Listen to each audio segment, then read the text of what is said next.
تعالى في القرآن المجيد والفرقان الحميد.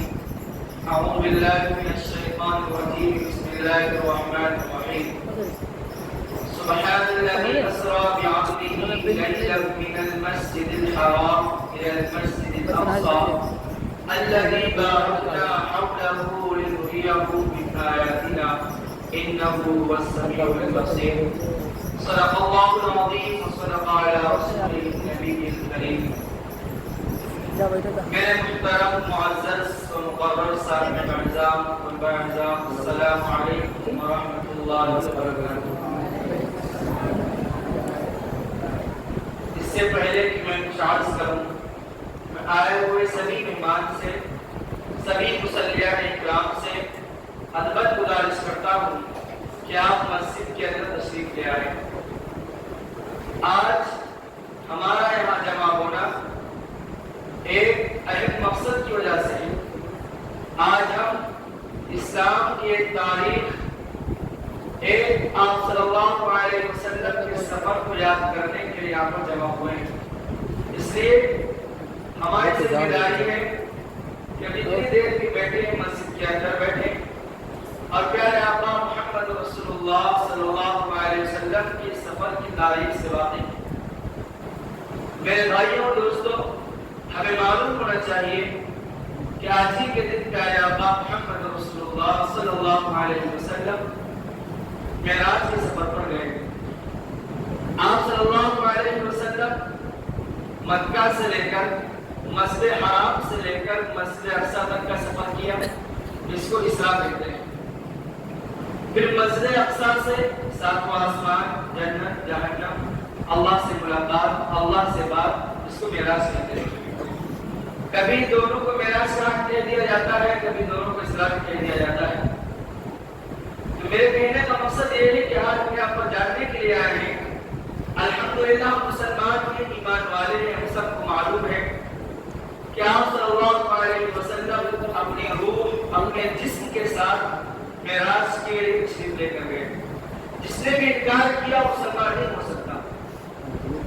جس نے بھی انکار کیا کہ آپ صلی اللہ علیہ وسلم خواب میں معراج پہ گئے یا صرف روح کے اعتبار سے گئے تو مسلمان نہیں ہو سکتا۔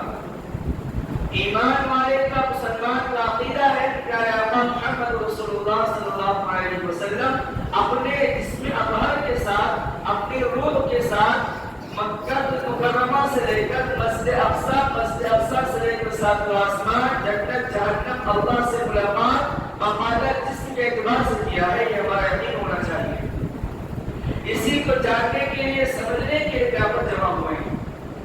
تو سب سے پہلے ہماری نیت درست ہونی چاہیے کہ ہم یہاں پر جتنی بھی دیر بیٹھیں گے، آپ یاد رکھیے، آپ کسی دنیا کی مجلس میں نہیں بیٹھے ہیں، آپ کسی بازار میں نہیں بیٹھے ہیں، آپ کسی ہوٹل میں نہیں بیٹھے ہیں، آپ کسی دنیا کی محفل میں نہیں بیٹھے ہیں، آپ بیٹھے ہیں اللہ کے گھر میں۔ اور جو شخص مسجد کی چاردیواری میں آ جاتا ہے، جو شخص اللہ کے گھر میں آ جاتا ہے، فرشتے اس کو اپنے رحمت کے سائے میں اپنے پروں سے گھیر لیتے ہیں۔ آپ جتنی دیر یہاں پر بیٹھیں گے، آپ اللہ کی رحمت آپ پر برس رہی ہے۔ آپ جتنی دیر یہاں پر بیٹھیں گے، آپ یاد رکھیے نبی کی تاریخ کو، نبی کی عظمت کو سننے کے لیے یہاں پر آئے ہیں۔ جتنی دیر بیٹھیں گے آپ کو ثواب ملتا رہے گا۔ تو ہم سب نیت کرتے ہیں انشاءاللہ جتنی بھی دیر بیٹھیں گے سنجیدگی کے ساتھ سننے کے لیے بیٹھیں گے انشاءاللہ۔ تو آئیے بغیر کسی تاخیر و تمہید کے اس پروگرام کا آغاز کیا جائے۔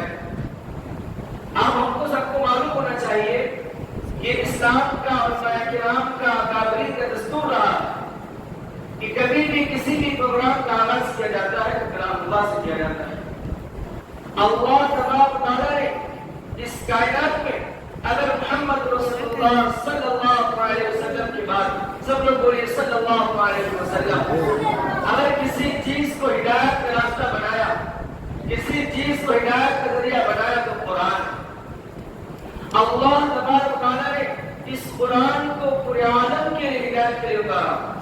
قرآن کی وہ تاثیر ہے، وہ عظمت ہے، جس کا سننا سنانا بھی ثواب ہے، جس کا پڑھنا پڑھانا بھی ثواب ہے۔ ارے حق تو یہ ہے، اگر کوئی ان پڑھ جاہل پڑھا ہوا نہیں ہے، قرآن نہیں سمجھتا، قرآن پڑھنا نہیں جانتا، اس کے بعد مخلوق بھی